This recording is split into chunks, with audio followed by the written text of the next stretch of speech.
Our first speaker this evening is Kevin Martin. Kevin is the head of tree collections at the Royal Botanic Gardens Kew, so a man who knows what he's talking about. He's also an environmental scientist with a strong focus on climate modelling and what impacts that has for the future of trees in the United Kingdom and more widely. He's successfully completed a master's. He's now studying for a PhD at the University of Lancaster, based on the broad knowledge he brings of the practical as well as the theoretical on this. So can I ask you all to welcome Kevin to give our first talk of the evening? Thank you.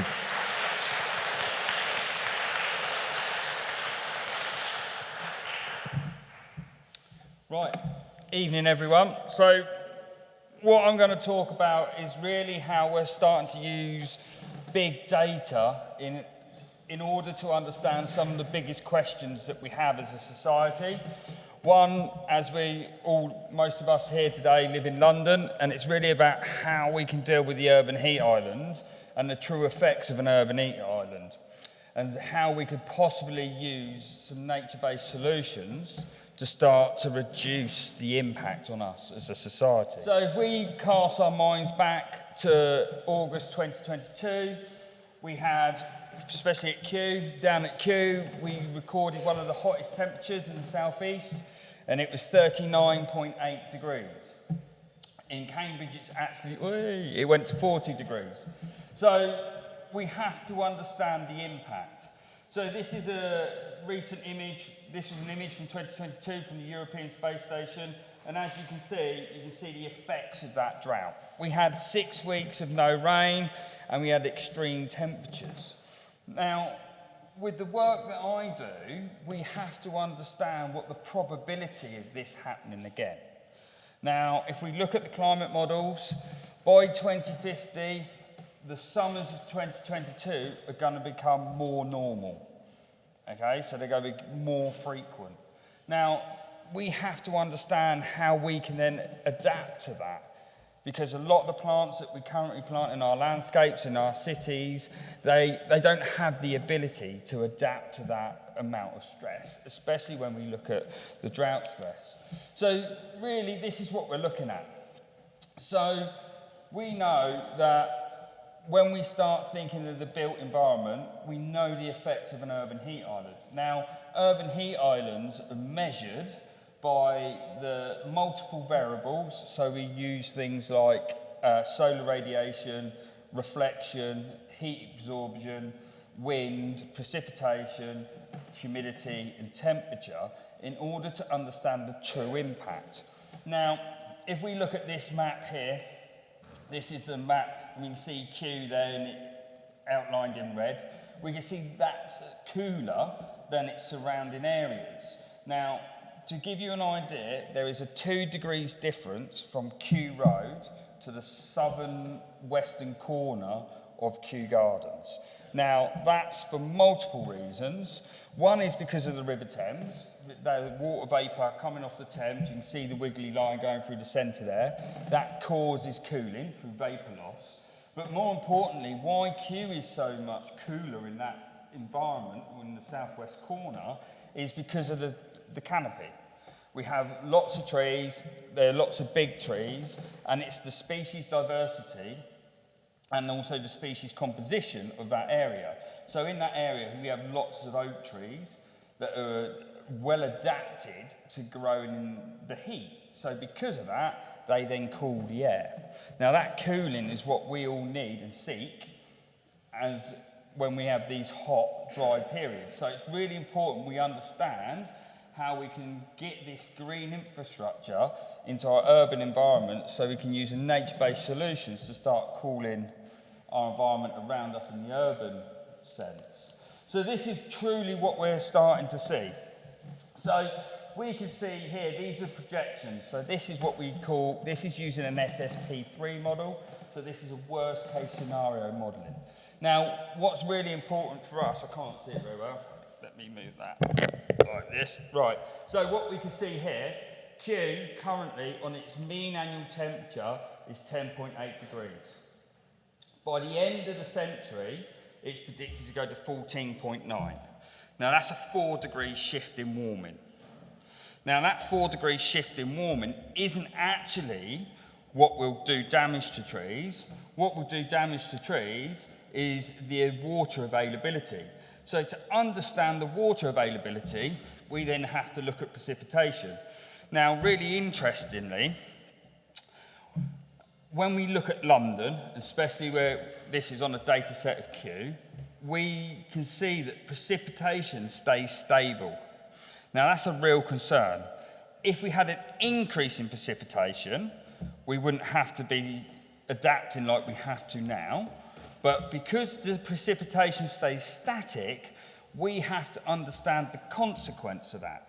So what we do is we look at potential evapotranspiration, which is on that top right-hand corner of this graph. Now, what that is the amount of moisture that is removed from the soil through vegetative growth. So when plants go into growth, like they are now, so they're going into bud burst, when they go into bud burst, they're all pulling water out the soil. What we have to understand is how much moisture availability needs to be in that soil volume to support growth. So we know by the end of the century, it's nearly over 800 mil of moisture through the growing season. Now, realistically, with our precipitation, we would require approximately about 950 to 1,000 mil precipitation, but we're only at 600 to 660. So therefore, we have a big deficit. Now, some plants will have a toolkit to adapt to that negative balance. Other plants don't. So what we then have to understand is how this affects us as an ecosystem. So what we do is we use something called climatic moisture index, which uses multiple variables to understand the influence. Now, if we look at the top, so this is the bottom left-hand corner of this plot. Now, what we see is naught. Naught is where everything is equal. That is where your precipitation, your humidity, your temperature, and your potential evapotranspiration is all level. So therefore, you're living in an equal world. As you can see, we're already living in a negativity, but by the end of the century, that minus 0.3 is really significant because that means we shift an ecosystem. So we move from what we all know is a temperate ecosystem to a semi-arid ecosystem. Now that's quite significant. Then we can look at the dryness of the air through the next two plots. Now, what we know with plants, it's not heat that damages plants. It's lack of humidity.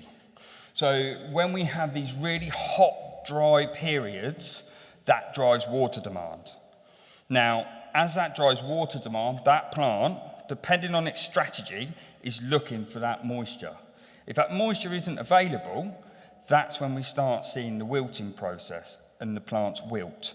Now, most of us as gardeners or horticulturists would then panic and then try to irrigate those plants. But if that hydraulic stress inside that plant is too severe, that plant won't recover, and that's when we see plant death. So heat alone isn't the killer. So what I did within my research was try to understand how we could do and look at this. So there's models available at the time, and these models just used mean annual temperature. So it just told us at what temperature these plants grow at. And this was the original model that was used. So this was designed by an Australian research group, and it's released as a freely available tool. When I started my research at Lancaster University under my master's research, it was soon apparent that just using one variable wasn't good enough. So what I did originally is I did multiple runs of various different species that were growing at Kew to understand this model. Now, all this model tells us is at what temperature range that plant grows at. That is it. Now, what we soon realised when I was doing research, it's not temperature, as I just explained, that damages the plant. It's multiple variables. The water availability and humidity is what drives the water demand and what causes plants to die within a drought. So I then had to then understand how we can rebuild this model to create better predictions. So what I did and why it was so novel is then I started using multiple climatic variables into understanding and unpicking this problem. And that's when we started looking at how we could do this. So we use climatic moisture index, and basically what that is an indication of drought. So it takes in the amount of rainfall coming in, and then the amount of rainfall, the amount of moisture used from the soil into plant growth. And that's really what we want to understand. But that's really important to understand when we start looking at our urban environment, because there is so much soil capping. When I talk about soil capping, that is your footpaths, the block paving on someone's drive, the patio. That's soil capping, okay, as well as built infrastructure like buildings. So that then massively reduces the availability of soil to absorb water. And that's what we have to try to understand, and how that affects plants. So by using the original calculation used in Thornwaite's 1948 methodology, this was to look at crops. And now this is going back to the 40s after the war to try to understand where crops should be grown. What we then did is in 2002, there's a new research group that then added in humidity. And that's what we found out of this piece of research, is how influential this is when we start looking at plants. Now, this is based on trees, but this can also work for grasses and wildflowers. And also I'm doing some work in Peru, looking at potatoes. So we can use this model for various different questions to try to answer. So this is what we see. So 1981 to 2010, we have this acceleration period. However, this point here, we are still within a temperate ecosystem, okay? So what we are as a nation, we're supposed to be oceanic, so we're supposed to have rainfall through the summer. Now, if we all remember, even I remember when I used to watch the Ashes, or as I used to watch Wimbledon tennis, how much play was stopped for rain. Now, if you think back for the last 7 to 10 years, how many times play stopped rather on the cricket or on the tennis? Not very often. Now, this is why. So what we see from 1981 to 2010, we are still stable. So we're at 0.5. So that means there's more water in our environment than what the plants need. Okay, so we're resource rich when we come to moisture. If what is scary, and what I've observed as a working person in the Arboretum, the acceleration from 2010 to 2020 is really significant. Now, I know from managing the Arboretum at Kew, for the last 10 years, we've had spring droughts. Spring droughts is the most damaging drought to any plant, especially trees, because that's when they're putting all their energy into going into bud burst. So if we were to look at curves of the tree's growth, they're at their most stressed now. So right now, these plants need lots of water and nutrients in order to do the building blocks into growth, but we're not having any rainfall. March has been really dry, okay, and then this is the concern, because if we don't get any rainfall now, everyone thinks we had a wet winter. That's nowhere near charged the soil from what was lost from last year, because we was in a big drought last year. So this is what we're trying to understand. Now, what we can see is this projection down to 2090, where these drought periods are going to become more frequent. So what we have to do, we can't reverse that now. When we talk about it, I do a lot of work within the government as an expert witness at environmental committees. The government are also talking about adaptation. We're not going to reverse climate change to pre-industrial time. That's ridiculous to even think that now. So what we have to do is we then have to look at mitigation. So part of this as a mitigation is we then started to build in very complex models with this environmental modelling. So what I do is I look at the wild observations of plants.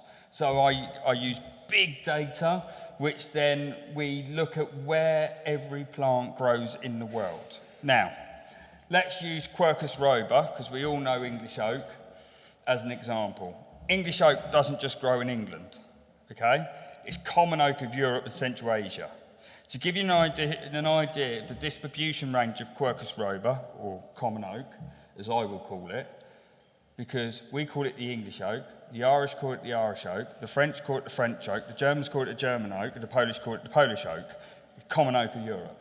So, if we look at that distribution range of Quercus robur, it goes from Ireland all the way out to the edge of Iran, Azerbaijan and Iranian border. Looks different because it's grown in a different ecosystem, but taxonomically, this is the same species. So once you understand that these plants have very big distribution range, we can then start to see where we should be selecting plants from to grow under a future climate. So when we use the modelling, we used certain different criteria. What this allows me to do is put terminology to the statistics that we use. So when we're looking at these models, we're looking at that observation data. So we will look at what the predictions are of a particular site. So in this case, we looked at Q.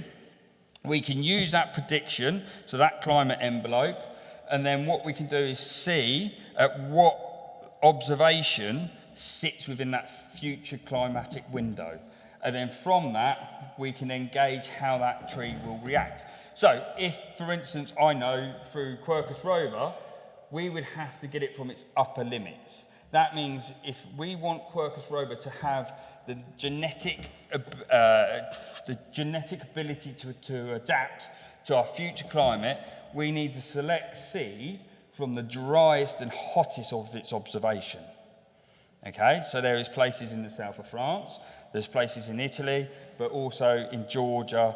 That Georgia and Azerbaijan border is also a very good point to select seed from.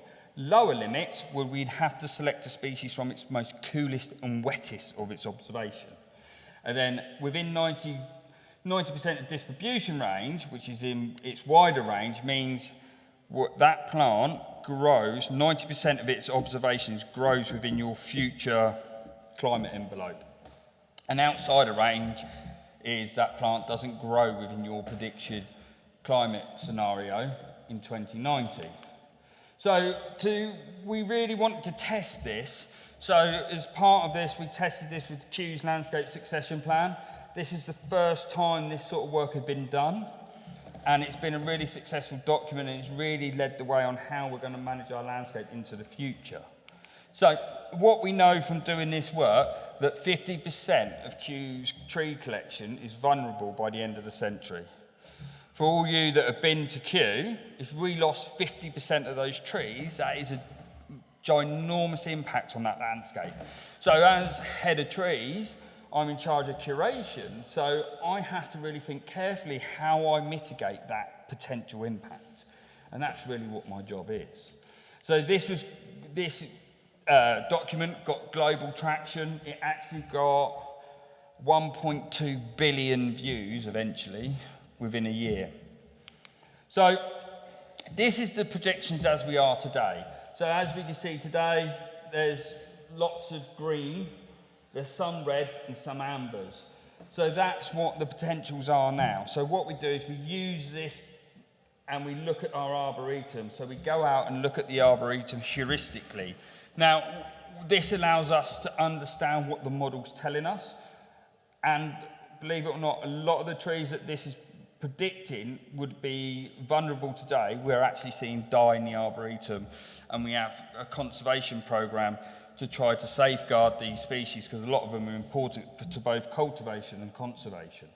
So what we then have to understand is what the impact is by 2100. These plants don't have the ability to adapt hydraulically to drought. They don't have the tools to do that. So because of that, they become vulnerable. So this is one of the first papers that I did that was published in a scientific journal.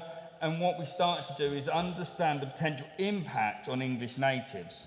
Now, if we look here, so this is really a visualization of those models. So all these black dots, that is wild observations of that plant grown in the wild from a latitude and longitude point. We bring that data in, we then plot that using climate data. So we use the projected models on mean annual temperature and climatic moisture index, and then we plot it, and then we see what that looks like to that site. So what we can really understand here is how quickly we accelerate away from those main areas. So if we look at Bachelor pendula, the good old common birch, you can see quite clearly that in 2010, well, from 1981 to 2010, we're right in the observation area. So that means we're very well suited to grow that species. Now what we see is that acceleration point from 2010 to 2020, we move to an outlier. Now that's why you're seeing silver birch die when they plant them in London. Why any tree officer still plants silver birch in London, I do not know. Doesn't have the ability to adapt, doesn't have the hydraulic strategy to deal with these droughts. So that's why we see the decline. Now, if we look over to the other side of the plot, which I can't quite see. So again, if we look at this plot here, we can see the effects of Quercus robur. Now, this is where it becomes really significant, because to give you an idea, at Kew, one of the species that has the highest mortality currently is Quercus robur. We're losing a lot of Quercus robur from the collection. Now that's because when we look at this data, we can understand that we are already on the edge of its range. Therefore, Kew, as a site, is too hot and too dry to support that tree on its native seed source. So that's why we have to understand where we can look to better environments to select that seed where the tree has evolved to deal with these conditions. So to do that, we use something that's very boring called Euclidean distance, and basically this allows me to measure space and time. So what we can do, using that Quercus robur plot, I can identify a suitable ecosystem where Quercus robur is already growing under the predicted climate envelope of 2100. So as we can see here, one of the nearest places is Hungary. So what I do is I then look at Euclidean distance, I then do statistical analysis on that to then cluster, to then find those dots. And that's basically what I do.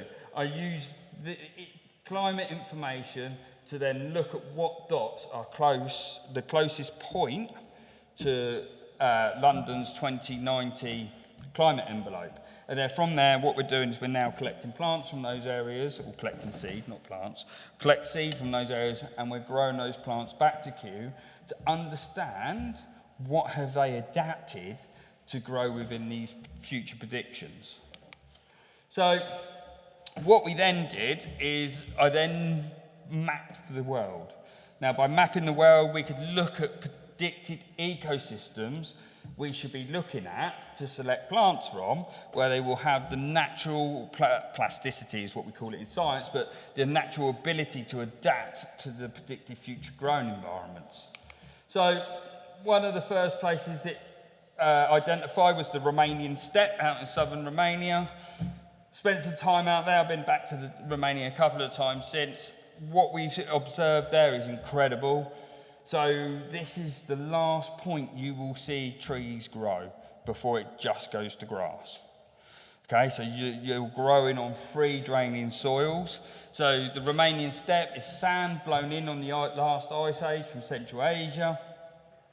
And then you see these plants growing. So these will have 40 degrees heat in the summer.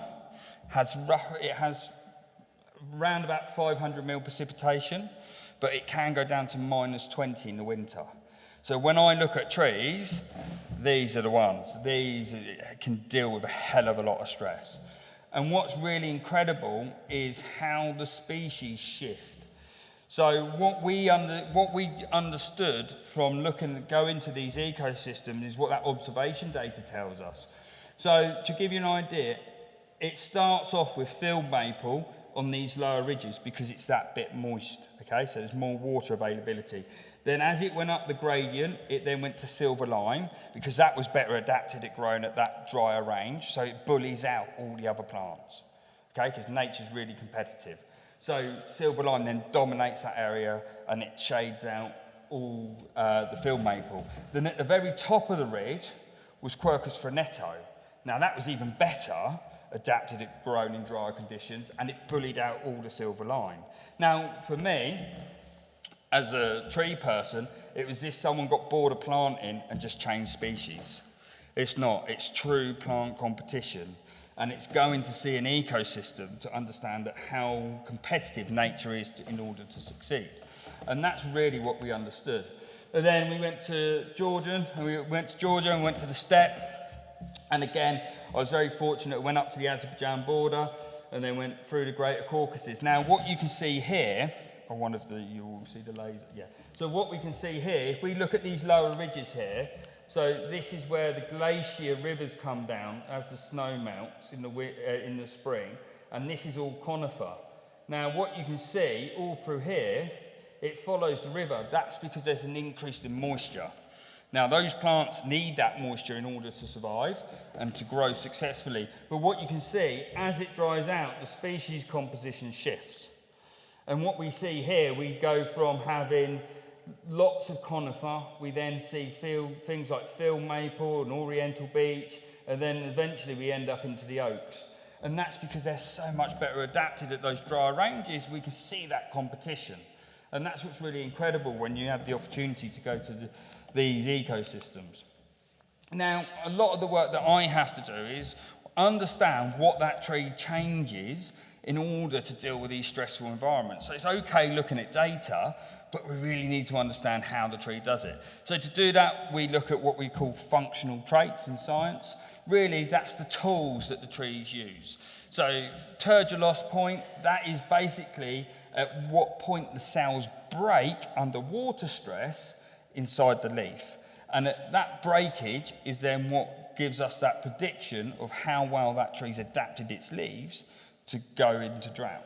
Then we use wood density. Wood density is a critical one. So what we now understand is that if we have really dense woody tissue, the tree's invested very heavily in its hydraulic structure. So therefore it's a safe system. It grows a lot slower, but it has more vessels in there. So those vessels are safer, they're smaller in diameter, and they don't get cavitation. What we know when we see plants go to wilt stage, or when they start to die from drought, it's because of embolism in the vessel. So we have the xylem vessel. What will happen as the tree goes into drought stress, you get an air bubble within that vessel. Once that air bubble is in that vessel, it can no longer work. So if you think of your heating system at home, when you have air in your radiator, it'll be warm down the bottom and cold up the top. That's because of air. That's what happens inside the tree. But for our radiator system, we can just turn the tap, or turn the valve, and we let the air out, and then the water fills back up. Trees can't do that. That vessel then dies. And when you start to see plants wilt and go like that, that's because more and more vessels are becoming airlocked, and it then loses all the water in the cell, and that's why they droop, because the cell collapses where it needs water to be rigid, and that's why you see trees wilt. So then we did these publications. Basically what we did is we started to map what trees did well. So what this is showing us is trees' ability to adapt to drought. So the more negative the number, the more adapted it is to drought. Now what is really interesting here, anything that -3 and bigger is very well adapted to drought. Now we know from research, these are all the ones that the model's predicting when we should be selecting for trees for London, because they have the plasticity to deal with these predicted droughts periods. So what we then did was then match this to the climate models. We know that the climate model is predicting about 95% correct when we started looking at the statistical relationship between the turgor loss point results and what the model was predicting. So what we then did was this big report that got a bit more political traction than what one was anticipating. So through the Urban London Tree Partnership, which is actually run by the Greater London Authority, we did an assessment on London's trees, on its public trees. So we assessed 1.2 million trees that are grown in the public realm in London. Now, this report, believe it or not, was published in November. There was supposed to be a very big press release, but the mayor's, how do I say this? The mayor's team decided they didn't want it openly public. They hid it, so to speak. I was supposed to be doing a big press release in City Hall with the London mayor, but they then decided they didn't like the findings. So, what did we find? So, we did something where we used the functional trait data and we used the climate models to then start to understand the potential impact on the trees in London. Now, what we found was this. So, we found that if we look at all the trees that are planted in London, these boxes, the bigger the box, the more representation there is. So there's more of these planted. Now, if we look at our urban forest in London, it's actually not that very diverse. That's one problem we have. We have to also remember that these plants are coming from commercial nurseries, which are all clones. So they have a very limited genetic diversity. Now that limit of genetic diversity then reduces the ability for that plants to have that genetic adapting when we look at climate and drought stress. So we know that 62% of London's trees are vulnerable by the end of the century. And then we have 10%, there's 62% of low suitability and there's 10% that are vulnerable. So overall, 72% of the publicly owned trees in London have the potential to be vulnerable by the end of the century. Now, this is quite an alarm, but if you think compare this to Kew. So at Kew, I have 2,500 different species of trees in the Arboretum, and 50% is vulnerable, okay? This is 218 species, that's it. So that adds up because you've got less genetic diversity, you've got less species diversity, therefore that's why the impact is vastly greater. So what we did is we then did a lot of climate modelling and we looked at other cities that are very closely related in London's future climate scenario. And believe it or not, that turned out to be New York. So what we did is we contacted the New York City foresters. They're called urban foresters and not tree officers in America. And they sent us their species list. And we looked at what we could then start selecting to what we know could grow in London. Now, just because these species are growing in New York doesn't mean they're performing. Just because they're growing there doesn't mean they're growing well, okay? Just because they're there. So we have to understand that. But when we think about trees, if we don't select trees that grow successfully in these stressful environments, they're not going to give us those ecosystem benefits. We require ecosystem benefits for cooling the air, cleaning the air, in an urban heat island. But if those trees can't grow successfully in that environment, they actually cause a negative effect. If you plant the wrong tree, you can actually increase urban temperatures. So selecting the right tree to plant in our urban cities, or our urban environment, is critically important, because if those trees aren't growing, there's no transrespiration. Now, transrespiration is what cools our air. Okay, it's not just shade. When those plants are growing, those vessels are working within the leaf, the stomatas, they let water vapor out. That's what cools our air. And that's what's really important to understand. So when we look at trees like this, it's really important that we do the functional trait assessment so we know that they can still function in these stressful periods, because that's what we need. If you look at the data from 2022, there was 3,000 extra deaths because of heat alone. There is so much evidence now that the urban heat island affects human health so critically now, they're even seeing an increase in mental health cases because of our nighttime temperatures. If we have another 40-degree summer this year, and our thermal temperatures stay to 20 degrees at night, we all know how irritable we are. And there's so much evidence now that we have to start to manage these urban heat islands just for our own health. It's not just me wanting to get more trees in London, it's to do with what the impacts are to us all. And that's what we have to understand, is these nighttime temperatures, because everything we build is made out of hard surfaces. So to give you an idea, when I talk about, at the beginning, about Kew Road being 2 degrees warmer than the Arboretum, that's because of it's asphalt. There's concrete. That absorbs heat all day, radiates at night. Whereas in the Arboretum, where we under canopy cover, we've got the canopy cover, we've got shade, and we've got trans-respiration habit, which cools that environment.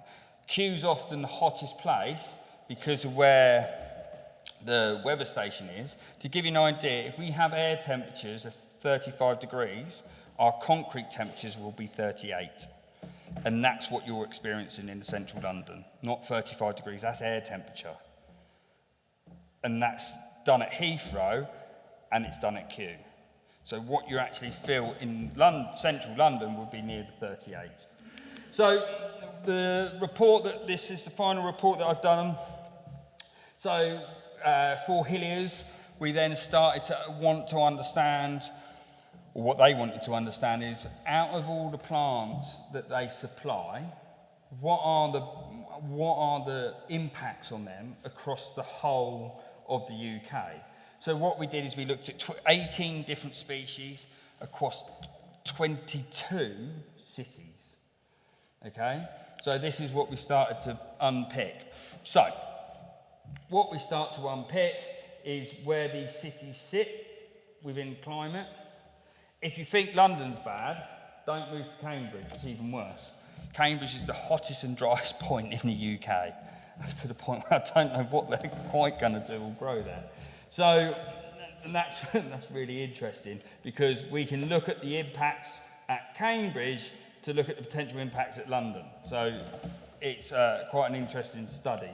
So what we did is, again, we used Paul Quercus Rober to start to understand where it sits. So again, this is just a fancy way of doing those dots. I was just being a bit artistic, got a bit too excited with the modelling. So basically these are hot spots of where those observations are, and then this is the climate envelope of the whole UK. So this is today, 2050, 2090. So we can see that Cambridge and London, which are here and here, are really far outside that main observation block of the species. So what we can see, so early century is now, so we can see that Quercus Rober today is on it's okay here, and it's not suited in Cambridge, which is understandable, but it's suitable in Glasgow. And we can see, as we go along, it then becomes vulnerable in London, Oxford, as we go. But what is really intriguing, I need to flip these slides around a bit. If you look at this pattern by the end of the century, so if we look here, at the end of the century, does anyone see the similarities there to the slideshow I showed you of 2022? If you think back to 2022 and how dry it was and how brown it was, this matches up perfectly. And that's because those 2022 summers are going to become more frequent. And that's why we pick that signal up. So that's why it's really important to understand the impacts of 2022, because that's going to become more normal by the end of the century. And it's really interesting that they match up. I really should overlay that other slide, but I haven't had time yet. And that's really about it. And thank you for listening. And I'll take some questions.